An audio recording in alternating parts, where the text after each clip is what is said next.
but right through their supply chains. RE100 has been growing rapidly, particularly in the Asia-Pacific region, with Taiwan being one of the leading regions for growth of this movement. Real leadership is being shown by Taiwanese companies, and we really look forward to welcoming more through the supply chains of these IT giants to really drive forward the message not only to renewable energy suppliers, but also to the energy industry overall, that renewable electricity makes business sense. Thank you very much. Sam, and right now I will give the floor to Nick, please. Thank you very much, and good morning, everyone. So, should I have the slide button? Should I do that?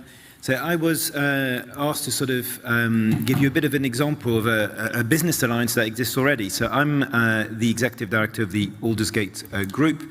Now, Aldersgate Group was set up 15 years ago, and we are an alliance of major businesses from across the economy. And our focus is on developing policy solutions that can tackle some of today's biggest environmental challenges in a way that's not only environmentally effective, but also delivers economic benefits. And bringing both of those arguments together is really core to our work. Our members currently have a global turnover in excess of £550 billion, are all fully committed to the net zero transition, but also to restoring nature, to improving the state of biodiversity, and so on. And we also have major global NGOs and academic institutions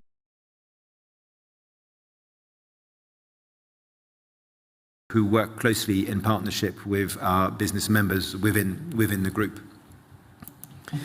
So we work across all aspects of environmental policy. So we work on climate and energy, which is itself a huge area of work where we will develop policy solutions ranging from the decarbonization of buildings and the energy sector through to cutting emissions in heavy industry such as steel and cement, or also in transport. We work very actively on the resource efficiency agenda. Some call it the circular economy, where a lot of our focus is looking at how our business members can improve the way in which they design their infrastructure, they design their products, and how they can really decouple business profitability and production from use of raw materials. We work a lot on the nature restoration agenda, which we think is absolutely vital, not just to adapt to climate change, but to reduce emissions as well. We work on green finance, skills, and trade policy. Now, in practice, what can an alliance of progressive businesses do together? Well, we write a lot of reports and policy briefings across the different policy areas which I've just introduced. We write anywhere from sort of 10 to 20 policy reports a year. And well, I guess what distinguishes our work from that of other groups is that a lot of our policy recommendations come from real-life business case studies. So our business members will try new kinds of renewable energy projects. They will try new kinds of nature restoration or resource efficiency projects. Some of those projects work. Some of those projects don't work. But you can learn an awful lot of good lessons from innovation and pilot projects. And it's through those lessons that we then articulate policy solutions which we think will work on the ground, both in terms of reducing environmental impact, but also in terms of helping businesses invest in the low carbon technologies and goods and services that we want them to invest in. So it's really trying to develop policy solutions and influence policy making by evidence-based, real-life case study projects. We also play an important convening role for policymakers. It's whether you're in the UK government, you're a parliamentarian, you work for the European Commission, you need to be exposed to a really broad range of sectors in order to develop good policy making. It's really important to talk to businesses from a wide range of different sectors so that you can make sure that the policies you develop will work across the economy rather than just for one sector. So that's really at the heart of our approach. We'll do a lot of convening in Brussels, in London, with several economic sectors, NGOs, academic groups, and policymakers to help them develop good policy. And a good example of an area that we've been very involved on recently, you mentioned, the desire to see a net zero pathway in Taiwan. 2 weeks ago in the UK, the government published its net zero strategy, which sort of sets out the initial actions that we hope the UK government will be taking over the next 5 to 10 years to grow green business investment across different parts of the economy. So that's the kind of work we get involved in. Now, I was asked by Chi-Ming to say a few things about why it's important for business groups, progressive business groups across different jurisdictions to work together. And there's three sort of, I guess, key things that stood out for me. The first one is that when you look at the scale of investment required to hit the 1.5 degree target under the Paris Agreement, it's a significant investment challenge, and the vast majority of that investment challenge is going to have to be met by the private sector. To exemplify that, if you look at the UK net zero transition, we're looking roughly at additional investments of around £50 billion every year from 2030 onwards through to 2050, and rather around 38 to 40 billion pounds of that investment every year will have to come from the private sector. So the voice of business, progressive business, businesses who really want to see this transition be a success is really important. But of course, what's becoming quite interesting now is that if you go back 10, 15 years ago in climate policy, a lot of the policies that were introduced were at the national level. So we had lots of renewable energy subsidy schemes, as an example, being developed at the national level. But as we go forward, more and more of the policy solutions to decarbonize or restore nature or be more resource efficient actually need to be either developed at the global level or at least require a good degree of international collaboration.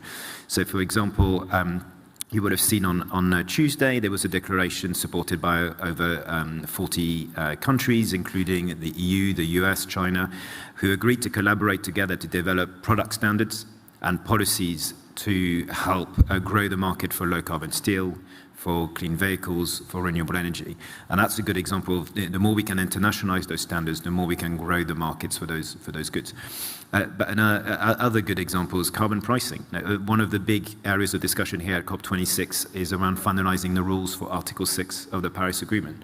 Well, that article is basically all about setting up, or at least making initial steps towards setting up a global carbon pricing and carbon trading framework. So again, that cross-business collaboration is so important.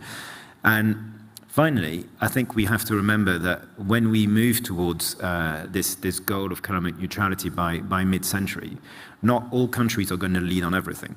Some countries will be leading on development of new renewable energy technologies. Other countries will be leading on the development of clean transport technologies, others on the development of green finance tools or low-carbon industrial goods. And different countries will also not just lead on different technologies, but also lead on different policy solutions. So it's extremely important that we can encourage as much transferable lessons from one market to another market, both in terms of technological know-how, but also policy and regulatory know-how. And that's why that collaboration is so important. So I'll stop there. Thank you. Okay, thank you. I have some question to Nick, because in the early stage when we have a dialogue about the partnership, and our initial idea, because when we think we want to do something about climate change, we have 3 P. One is plan.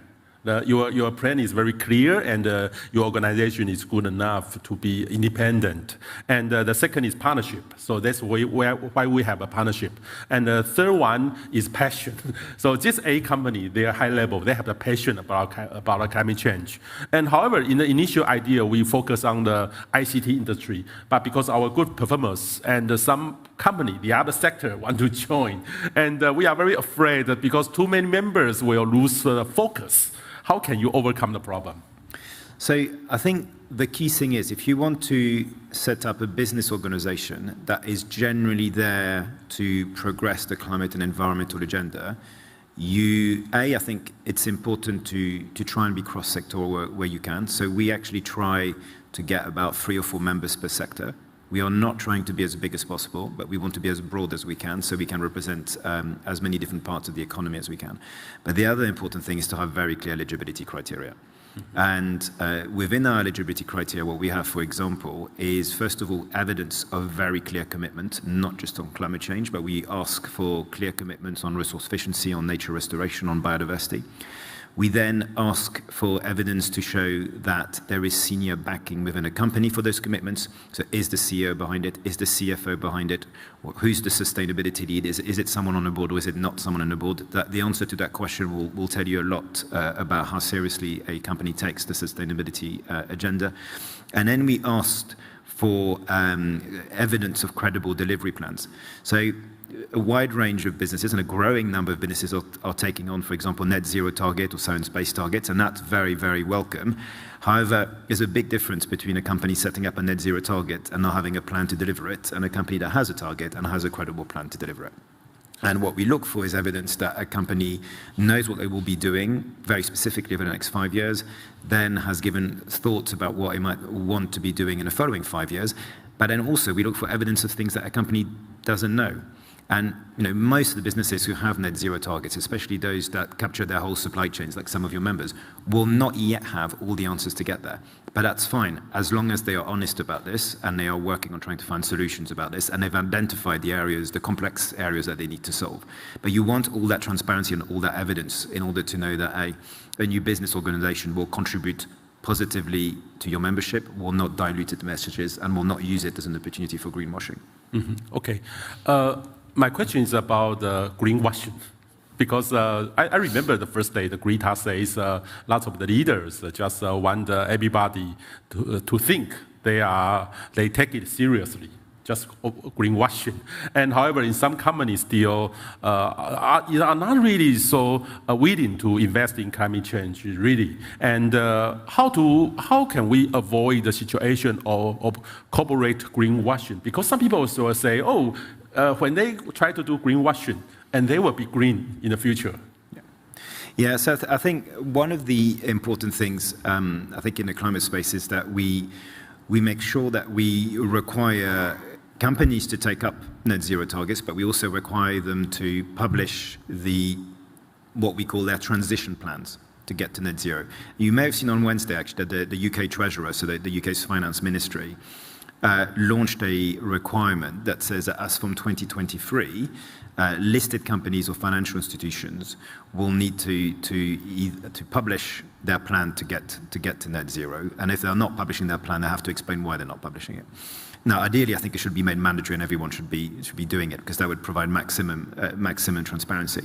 But what's important in that is that in publishing those transition plans, what UK-listed companies and UK financial institutions will have to do is to comply with a set of criteria. So you can't just, every corporate can't do a different plan. All of the transition plans that will be published by all these listed companies will have to comply with a range of science-based criteria, which are yet to be developed in the UK.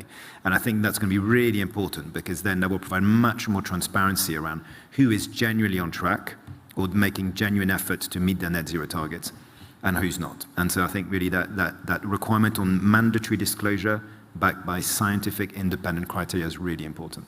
Okay, thank you. And our two organizations are in Asia and also based in UK and also Europe. And what are the opportunity for cooperation in the future between two of us? Because we are very far away, and UK, you have a very good PPP system about that. I think there's a lot of opportunities for collaboration. I mean, as I said, I think a lot of the policy solutions, especially those that are going to be required to cut emissions in some of the most difficult sectors like steel, like cement, like chemicals, ICT, are going to require a lot of global collaborations. I mean, I think product standards is a really good example. We are going to need product standards that mandate for products to be designed with far more secondary materials. We're going to need product standards that require products and infrastructure to last longer and to have much, much lower degrees of embodied carbon.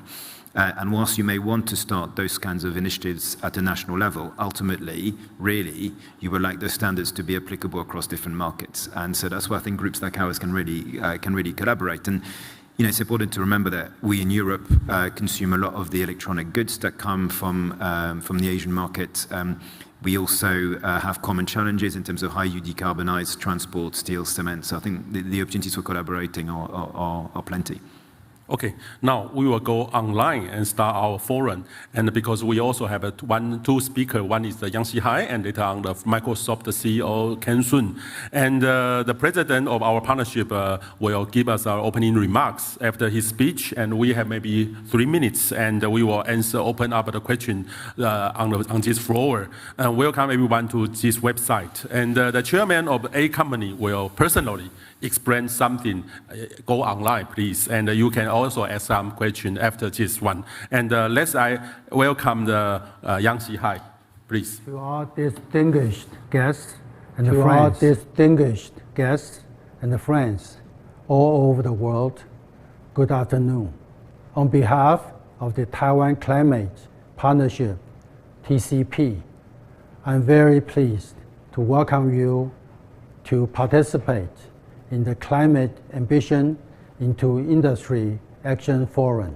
In light of the disastrous impact of COVID-19 on the world since the beginning of the outbreak in 2020, the 26th UN Climate Change Conference of the Parties, COP26, which was originally scheduled to be held in 2020, will take place from October 31st to November 12th, 2021, in Glasgow, United Kingdom.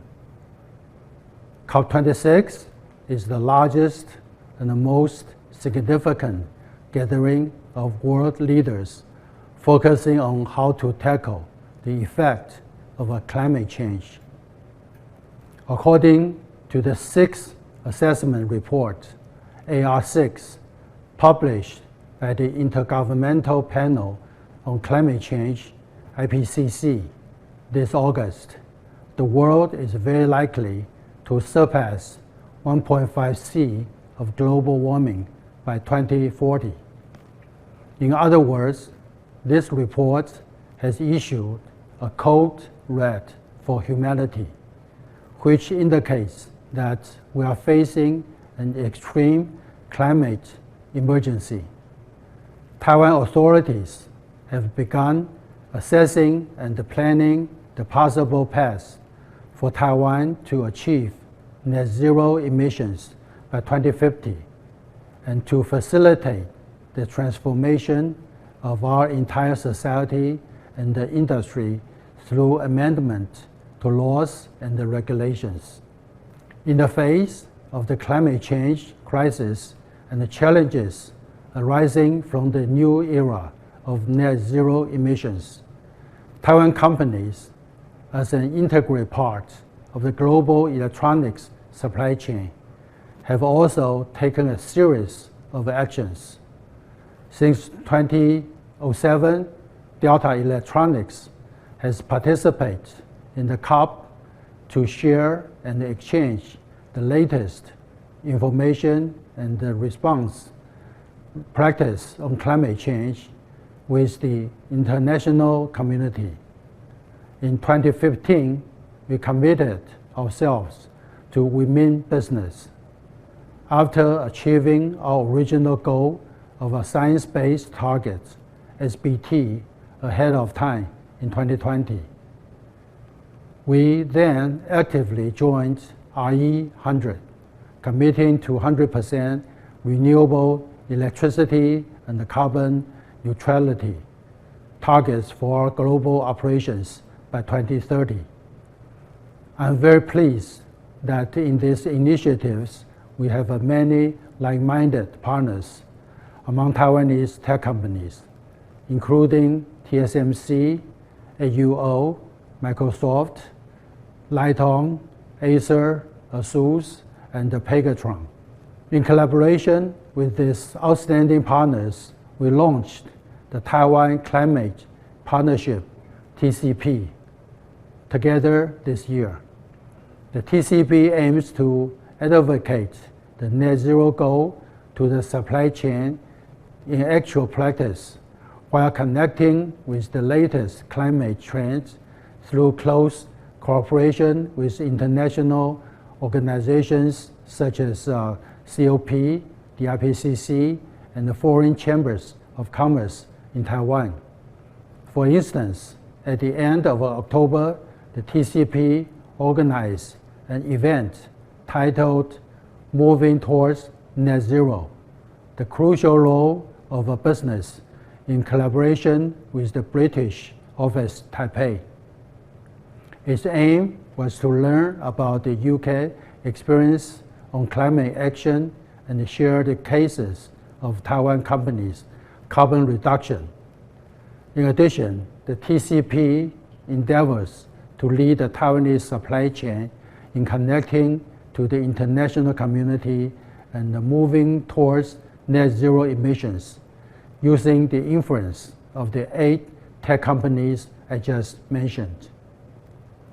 Our hope is that the TCP can spur further participation in climate actions through mutual connection and encouragement. Today, I'm very grateful to be hosting the Climate Ambition into Industry Action Forum to share our experience with people from all over the world. At the same time, the Delta Electronics Foundation has also strived for and obtained the qualification to host a COP26 side event on the topic of urban adaptation, which will be held in the inner blue zone of COP26 on November the 8th. I'm honored to invite our distinguished guests and share their experience and opinions at this event. We do believe that unity is a strength, and through international exchanges and the initiatives, we can pursue sustainable value together. Last but not least, we hope that all of our international guests and friends, including online audiences, will continue to give us advice and maintain close communication and interaction. I wish this event great success. Thank you. With our corporate mission to provide innovative, clean, and energy-efficient solutions for a better tomorrow, Delta Electronics has continuously contributed to environmental sustainability through innovation. We are deeply proud to join RE100 this year, committing to 100% renewable electricity and carbon neutrality target for our global operations by 2030. And our use of renewable electricity reached 45.7% in 2020. These experiences have contributed significantly to our RE100 goal. On the issue of climate change, Delta will continue to take action to overcome challenges. We look forward to joining hands with our global partners to create a sustainable future for our planet.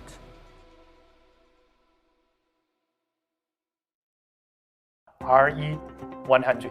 To start with, we have strong belief it's every company's responsibility to make sure that we do the right thing for a greener environment, a better earth.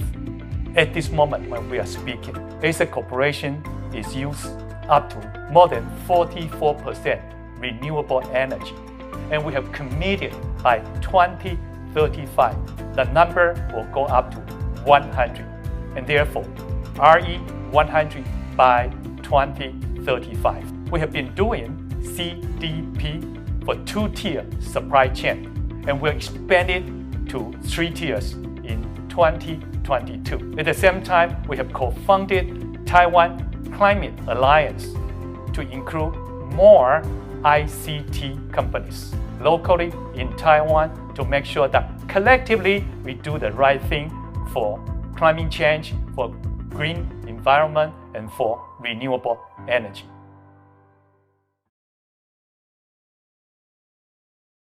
Our business philosophy, which is strive to become the world-class green high-tech leader and to provide valuable contributions to humanity. With this vision, we have set the goal to accomplish 100% renewable energy use in our global operations by year 2035. We have also joined the Global Corporate Renewable Energy Initiative, RE100. Moreover, ASUS integrate climate action into our operations strategy. set energy efficiency goals for products, and lead the transition to low carbon energy in key supply chains. Through joint efforts with all our partners, we look forward to creating a green and sustainable future.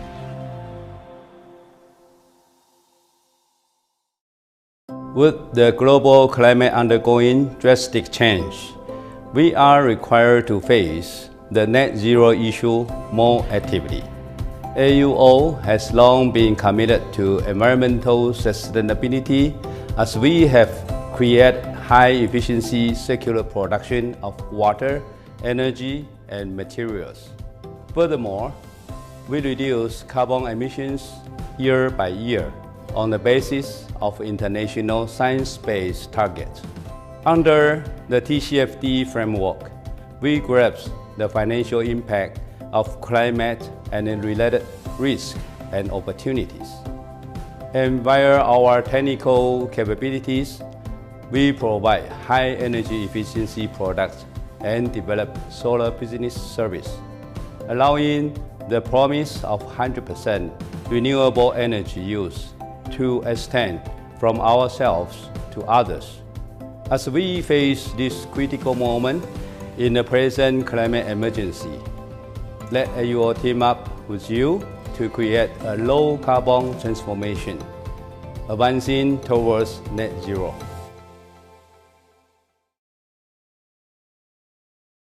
Lyon Technology Corporation is an electronics manufacturing company that has been established for 46 years. We utilize our core business techniques devoted to two strategies, including a low-carbon product development strategy, aiming to enhance the energy conversion efficiency of our products, and the circular economy principle, which actively and maximizing resource recycling to reduce carbon emission and slow down global warming. Take 2020 as an example. The usage of the renewable energy in Lyon OY site has accounted for 16.53% of total electricity usage. The total greenhouse gas emission has reduced by 61,216 metric tons compared with the best year, 2014. The accumulation of marine waste styrofoam has so far recycled nearly 100 tons.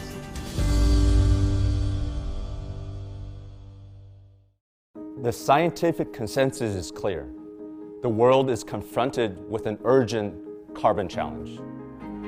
And to solve this issue, it will require innovation and also collaboration among the ecosystem. And as Microsoft, our mission is to empower every person and every organization on the planet to achieve more. And as Microsoft, we commit to be carbon negative by 2030, water positive, and also zero waste. And to make this happen, Microsoft Taiwan is joining the Taiwan Climate Partnership in order to work with the ecosystem supply chain partners to transform our supply chain with technology to achieve our sustainability ambitions.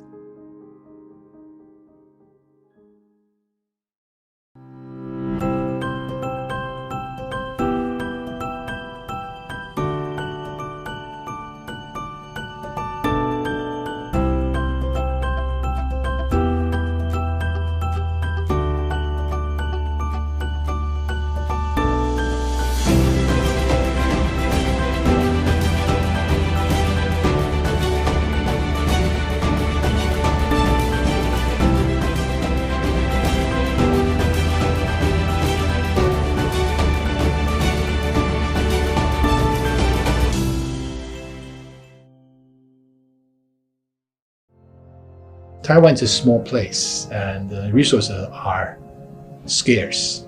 Therefore, we also want our presence and our expansion to be sustainable. So most company today in this industry is accelerating their adoption, what we call green manufacturing. That is We reduce the PFC emission year over year, and we try to conserve our energy, have all the activities, and also we adjust our energy policy, adopt the renewable energy. Carbon emission, for example, the semiconductor industry produced about 2.3% 10 years ago.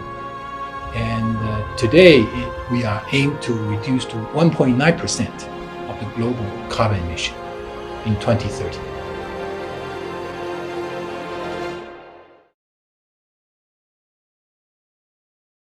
Good afternoon.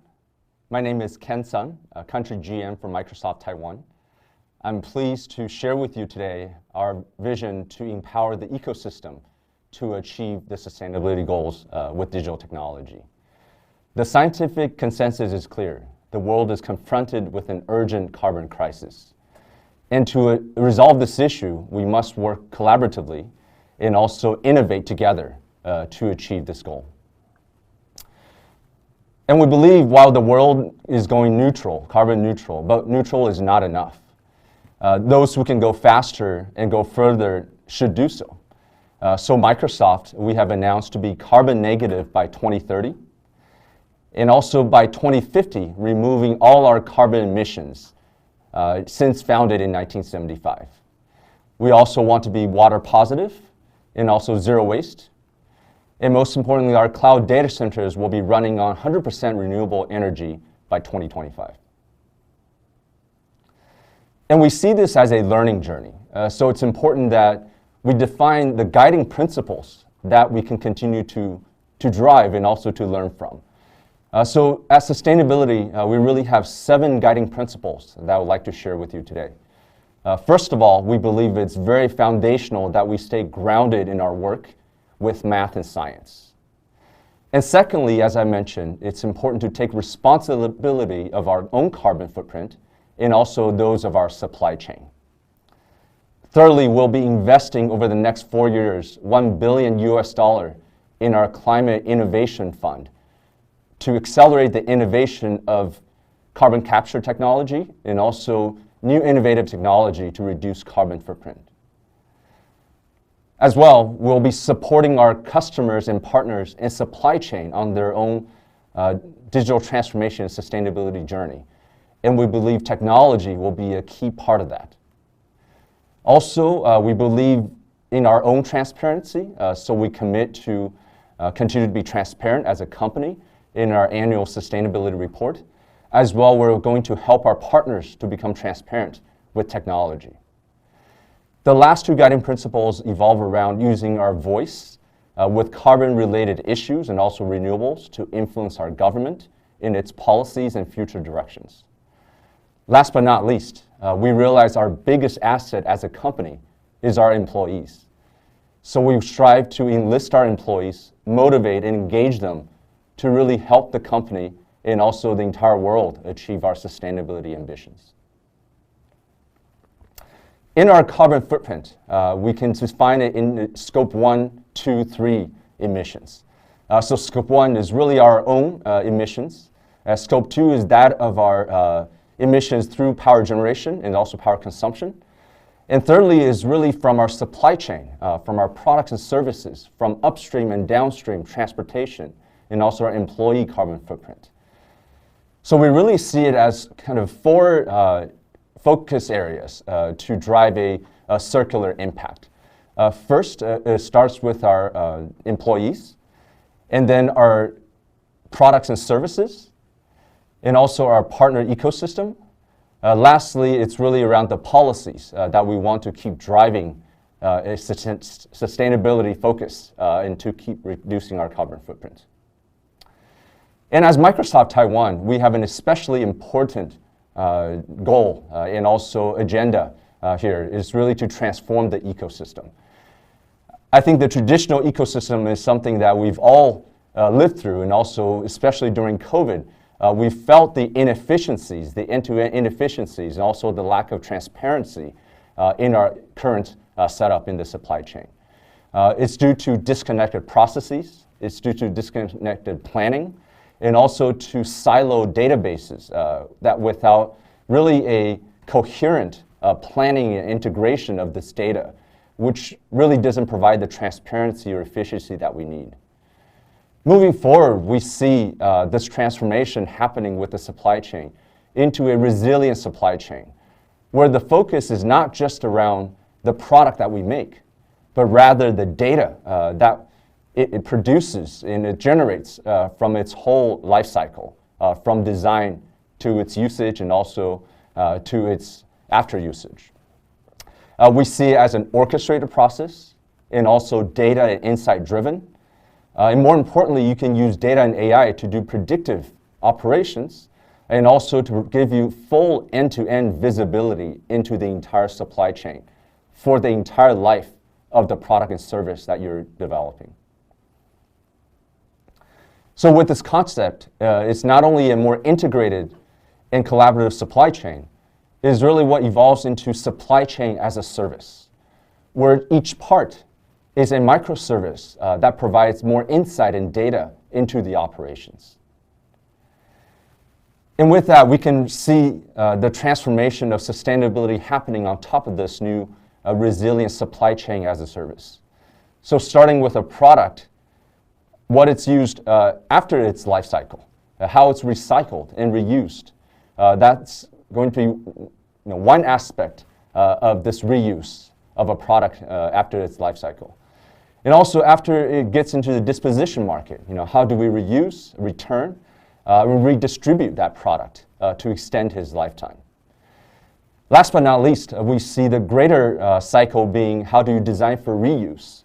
How do you use more efficient raw materials? How do you really create more design with the end in mind to ensure zero waste and also a sustainable use of the product during its entire lifetime? We have applied this concept into our own Microsoft Cloud supply chain. So by FY30, we want to use those three pillars as well to drive our own emissions reduction by more than 55%, with specifically three programs. One is around the circular cloud, where we enable our own cloud supply chain to be sustainable and also to reduce our carbon footprint. Also through the circular design, where we're really designing for efficiency and also reduce carbon footprint and also zero waste. Last but not least, the entire circular supply chain. How do we drive that to reach our ambitions of reducing carbon footprint by over 55% by FY30? We also believe to make this happen, cloud technology, including data, IoT, and AI, is an integral part. So to define that goal, we have focused on carbon, water positive, zero waste, and also to build the world's planetary computer. And we are here providing a set of capabilities in addition to the technology to enable our customers and partners to record and also to report on the data insight that you're getting from your product and supply chain. Most importantly, you're embedding that information and insight in order to help you reduce, replace, and remove carbon from your operations. So we believe it's that tight coupling of both data-driven insight and also action that will make it sustainable for your own industry solution and also vertical and horizontal application. So we're very excited that we've announced the Microsoft Cloud for Sustainability as an integral part of this technology and platform to enable customers to achieve the 5 Rs, including record, report, reduce, replace, and remove, to further grasp over your carbon footprint and also your ambitions around sustainability.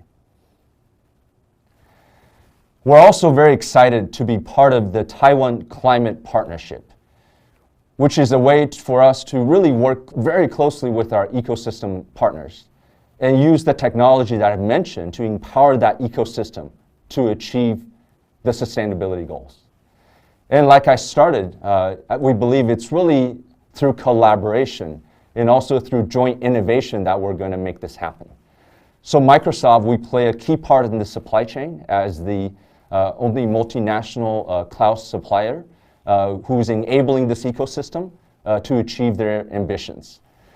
And we believe that technologies around data, around AI and IoT are a key part in enabling our climate partnerships to reach their ambitions of carbon reduction and also on their carbon neutral journey together. Here's one example of that. We believe the Microsoft Cloud is an open platform where we want to encourage innovation and collaboration. And here's a local ISV partner based out of Taiwan, but that's actually serving customer and partners at a regional scale and also at a global capacity. Built on top of the Microsoft Azure Cloud, they've built a solution around waste management as a service, which is a technology built on top of cloud and IoT that allows you to really track your waste management and also your waste usage in a transparent manner from an end-to-end perspective. So on top of that, they've also extended an ESG as a service platform where you're able to embed all that data. Not only allows you to do the reporting and also the recording that you need, but again, embedding that into actions for your operations to reduce that carbon and also to be compliant with the globally changing standards that's happening around the world. I want to close with a quote from our chairman and CEO, Satya Nadella. We believe fundamentally this goal and this ambition that Microsoft has laid out is good for the environment, and it's also core to our business. As Microsoft, our mission is to empower every person and every organization on the planet to achieve more. And we believe technology is in its own place to really empower this organization and also this ecosystem achieve the sustainability goals. We believe in doing so, it's good for our customers, it's good for our partners, it's also good for our employees, and most importantly, it's good for the planet. Thank you very much. And we look forward to working with everybody to achieve the sustainability ambitions together. Thank you. Hello everyone, I'm Qin Peng. Right now I'm in the Action Hub during the COP26 in the UK, Glasgow. This is the COP26, very famous one. You can see my big ball. Right now, I supposedly to use English to answer all the questions. However, I found most of the questions are from our local area, Mandarin probably. And so I will try to answer the question by Mandarin. And if you want to English answer, please let me know later on. So 我现在就直接用英文来回答大家的问题，因为大家今天刚刚已经见识到这个台湾气候联盟在也谢谢慈济基金会给我们一个舞台让大家能够来知道这个气候联盟的成立的这个经过，还有它的缘由。那我们也谢谢在英国非常知名的而且非常专业的叫 Eldersgate Group， 他的 Nick， 他的负责人 Nick 来 Moro 来跟我们这个一起来探讨一些问题。我们也希望未来可以有跟他更多的合作。那也谢谢呢我们的联盟的会长海英俊董事长，他给我们一个很好的致辞。然后刚刚的微软的孙基康，最重要的各位有没有刚刚看到？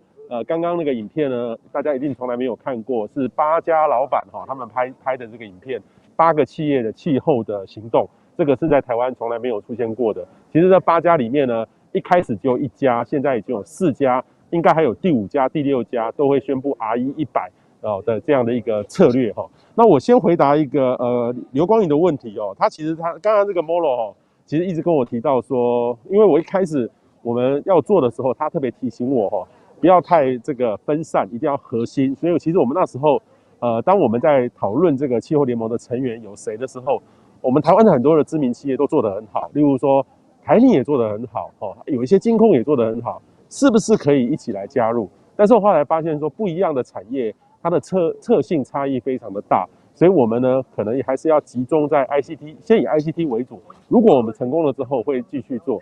但是呢，我们这几个月可能我们还蛮努力的，很务实的在做一些事情，也让很多的人都发现了。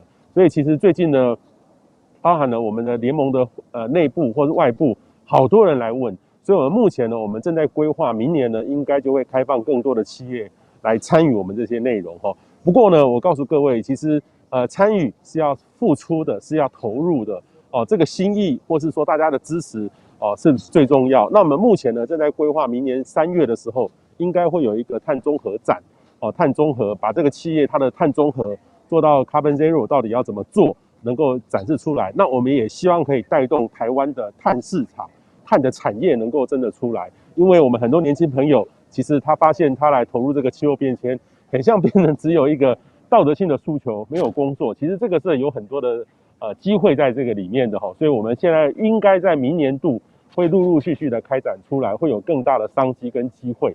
所以也请大家那期待，也欢迎大家给我们更多的一个想法在里面哈。那第二个问题呢，有人问到说如何用这个 digital and technology power to slow down climate change。其实各位刚才有没有看到微软的总经理孙总经理他其实有提到了这个微软就是 empower， 用这个数位的方法去 empower。那最近呢，其实我们这8家企业，以我自己比较近身的观察，其实这些企业它为什么可以承诺 RE100？绝对不是说它很有钱，而是说这些企业呢本身的数位转型就做得非常的好。数位转型就是你说到的 digital and technology， 它自己本身呢，如果碳的盘查都还是用很老的方式做，它根本不知道它怎么样去做减碳。所以在数位转型呢，这种 digital and technology 如何用，这是非常重要的。那最重要的是这些企业呢，其实它也在想它的未来的发展，其实它都跟气候变迁有关系。所以现在呢，的确是大家都在想一些新的点子，不断的都有在脑力激荡出来哈。所以这个真的是一个转捩点，一个新的机会。那另外一个呢，匿名的不知道是谁，他说 Bill Gates 投入了这个1 billion10亿美金来发展创新的科技，像氢能啊、能源储存啊，或者是碳捕捉，这些是为什么要做这些事情哦？其实比尔盖茨呢，他这几年投入气候变迁不遗余力，各位可以看他那本书哈，我自己读了很多遍。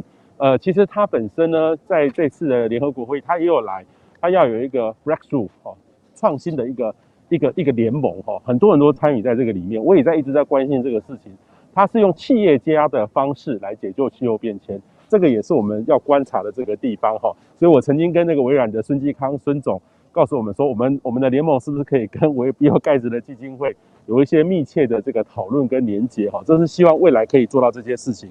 好，然后另外一个呢，有人匿名说，摩洛哥呢宣布要创造这个最大的这个太阳能的发电厂哈，全世界最大发电厂哦。然后这个目前来看的话，这个现在正在我所知道的是说，当然我去过摩洛哥啊，它的那个地方地很大很多的沙漠，他来做这个事情。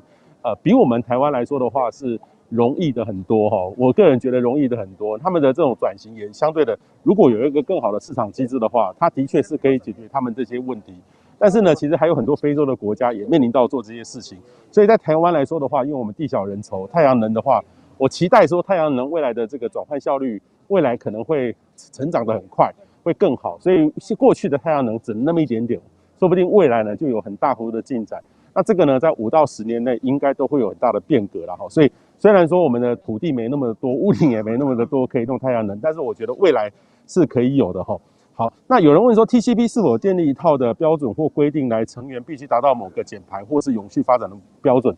我们一开始都在讨论是 EV100、RE100 还是什么哈。但是其实当时第一次只有台积电 RE100， 微软呢是全球的这个标准，所以我们当时在讨论的时候，其实就是以 RE100 为目标，就是 RE100 哦，就是 RE100。那现在呢，好，就几乎已经有4家，应该是5家都是 RE100 了。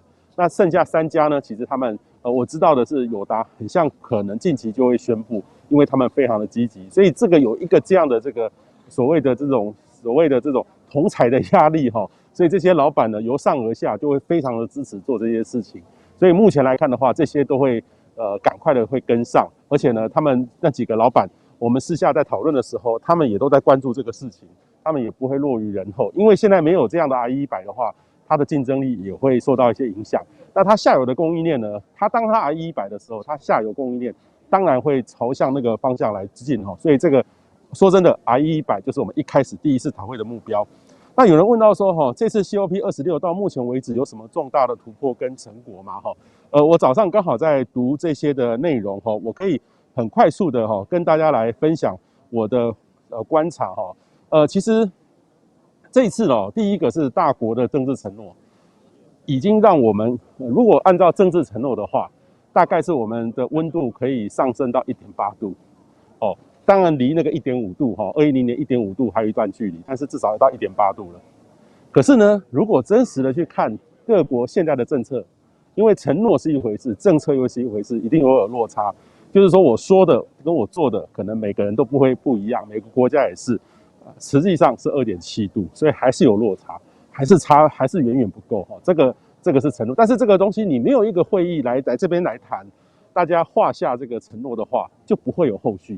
所以这个会议呢，很多人说来这边开的会做什么，其实是有很大的这个同侪国际的压力在这个里面的哈。那第二个呢，我是觉得是说一个很不一样的，就是印度2070年宣布零碳。那仔细看它的这个路径图呢，其实它的2030年要50%用再生能源，这是一个很大的这个承诺。所以印度呢，我觉得印度的转型是我们后续必须值得关注的。那还有一个呢，就是甲烷哈，其实90多个国家签署了一个甲烷的一个协定哈，大概是2030年减30%。哦，甲烷减30% 是什么意思呢？因为甲烷里面呢，其实背后就是所谓的农业形态的改变。因为甲烷里面的这个肉类呢，其实占的是比例大概有30%左右，还有包含了各种的农地，农业里面大概就占了一半。那甲烷呢，过去其实对我们气候变迁来说的话，如果从过去100多年来，温度上升大概提供了0.5度 C 二氧化碳呢是0.75度 C， 所以甲烷的量在这次终于提出来被确认了，我觉得这是一个很大的进展。所以我们可能这个背后生成的就是畜牧业的改变。但是我觉得还没有把它写进去，因为这个对畜牧业的冲击可能会蛮大的，所以这个呢是要特别注意的。甲烷的这个2030年要减30%，这个是大家提出的决心。那另外一个呢，就是说停止砍伐森林，2030年前，2030后就不能再额外再开采森林了。这个也是一个很多内容。那还有一个呢，就是40多个国家宣布2030年到2040年停止用煤。有哪些国家呢？波兰，各位知道波兰是产煤的大国。我前几年呢参加过他们的华沙，他们在气候会议前面呢还开了一个全世界的煤的大会，说波兰的煤呢其实是全世界最干净的煤，所以他们觉得如果全世界都来用这个波兰的煤的话，我们的气候变迁可以大幅度的解决这个问题哈。这当然啦，我们事后看是一个宣传的语言啦。是觉得看笑话，因为它不管煤，它一定会排出碳，只是说污染的多或少而已。真的有这种干净煤的这个名词，但是波兰呢，这次真的可以把这个煤真的可以甩掉，真的很特别哈。那除了它之外，我告诉各位，韩国、南韩、还有越南、还有印尼都承诺2030年到2040年停止用煤用煤来发电。所以这个呢，对未来对我们台湾的冲击大不大？非常大哈，所以请大家多留意。那当然了，这2天，现在是星期六的这个下午1点半的时候，其实目前来看的话，这个全世界现在外面呢正在集结着很多人早上看应该是有5万人，但是我看了很多新闻说大概会有10万人来参与这个活动。所以目前来看的话，我待会也希望去看一看这个年轻朋友的这个游行，或是各界全世界都来这个地方游行。然后加上本地的英国人的游行，会不会对于这些政治人物有一些这种压力能够促进后面的改革？因为接下来呢，下个礼拜就是所谓的部长级的会议，会有相当多的细节会出来，包含的这个就是例如说我们的这个气候变迁的这个最重要巴黎气候协定的后面的这个 rule book， 就是规则书，包含例如说碳市场怎么去做定义、定价，然后碳边境关税等等的这些细节，那个东西就不是说大家那么容易懂的。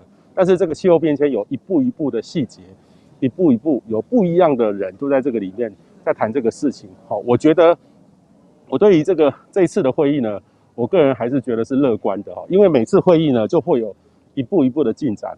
如果没有开这个会，我们可能就只能看到是属于一个传统的这种所谓政治上的减碳的这个承诺啊。实质上都还是在这个地方不断的发生，因为要达成一个全世界将近有200国家的共识，不是那么容易。但是只要有开始去讨论这个事情，就会一步一步的慢慢的进展。所以我个人是觉得说，这个会议其实是改变会很大了哈。那我们气候联盟呢，其实未来呢也会积极的跟这种像英国的 Eldersgate 或是说其他的这个 group 会持续的保持合作的关系。因为这条路我刚才有特别提到3个 P， 就是 Plan 要有一个计划，包含气候联盟未来的计划是什么？我们跟每个企业都在讨论这个话题。第二个呢 ，Partnership， 我们本身就是一个 Partnership， 那这个 Partnership 呢，一定要跨我们自己的 Partnership， 要影响到更多的人才有机会，或是说也不能太单一化，必须要把这个生态系能够建立起来。所以 Partnership 很重要，特别是说我们如何跟政府的对话，它很重要。必须要跟政府讨论说它的政策怎么走会更好。政府也需要企业一些回馈，或是企业的投资，绝对不能是只有用政府的一些预算来做，那个可能做不到。用一般的努力是没有办法改变气候变迁的，是要一个很大很大的努力。所以目前来看的话，我们会持续的建立一个伙伴关系，未来有机会会跟政府来做对话。那另外一个呢，就是 passion， 就是热情。其实这次呢，这8个老板都有抱持很大的热情的，我很感动。例如说，我们的会长台达电向来就是对于气候变迁是非常认真热心的这个企业。那这次呢，其实台积电的董事长刘德音他们的影片，各位也可以看到了。刚刚看到那个应该是大家第一次看到台积电对外的一个说明，它的气候变迁的态度很清楚。所以各位知道，台积电是台湾非常积极在做的，它下游的供应链也会受到很大的影响，也跟着必须去走，所以这个产业链影响是很大的。那微软呢，我不必说，其实它本身就是在这个 Bill Gates 他的这个基金会还有他们的企业很早就在推这个事情了。那其他的那个我们的双 A ASUS 跟 Acer， 其实他们都很承诺的非常的彻底，而且呢，他们也这样的一个承诺，也让他们的产品更有它的竞争力。我曾经问他们的老板说 ，EPS 跟 ESG 哪个重要？这个问题，其实这个问题对他们来说已经不是问题了，就是 ESG。那其他的呢，包含了友达的面板，它的省水或是省电的效率也都很好。那他们还是一直想要朝 RE100来努力，因为目前来说的话，技术的能量还有一些问题，所以还持续，他们还在盘点当中。虽然他们已经非常数位化很成功的时候，但是他们很慎重的在做这个事情。应该有好消息，很快就会跟大家宣布。其他的呢，包含光宝或是和硕，其实他们都一直很努力在做这个事情，因为他们都在全世界的供应链里面都很重要。全世界这样的变革也会对他们造成一些压力跟影响，他们也要赶快做转型。所以各位未来呢，如果要做这些的企业，一定要有这样的一个决心做这些事情。所以我也在这个地方也跟大家做一个报告分析。好，看各位还有没有什么问题？我现在人在这个地方，这是我待的，我准备要回台湾了，因为我觉得这个疫情还是蛮严重的，多待1天，心里面的压力只要听到有人咳嗽，心里面就会有一点这个压力或紧张出来。我们好好的保护我自己，希望能够健康的回到台湾。这个还是有一定的风险在这个地方的。我们希望这1个礼拜呢，在这个地方给大家相关的介绍，或是我们亲身的参与或连结，能够帮台湾多做一些事情。这个也就是我们台湾气候联盟成立最主要的一个目的。那今天呢，非常谢谢大家，我们突破了一个创造一个纪元，我们这个台湾气候联盟正式在 UNFCCC 的 COP 的会场成立了，也告诉大家国际社会。那刚刚也有很多人跟我一些互动，希望未来呢能有更好的发展，也希望大家持续给我们鞭策，也希望这样的成果能够让更多人可以知道。那我们未来呢，跟这个 Eldersgate Group 应该有更多的合作机会。我也在这边呢，也特别感谢英国在台北办事处，在台湾的办事处，其实给我们过去呢，给我们不断的这个一些思考上的格局的提升，包含他们之前的 Catherine 的代表，还有现在的 John 代表，都给我们这个气候联盟这些高科技产业很大的支持跟很大的鼓励，所以我们才一步一步的往前走。所以我们未来呢，我们会持续用这样的方式滚动式，希望能够越滚越大。当然，这个需要大家每一个人的支持。好，谢谢，我们台湾见。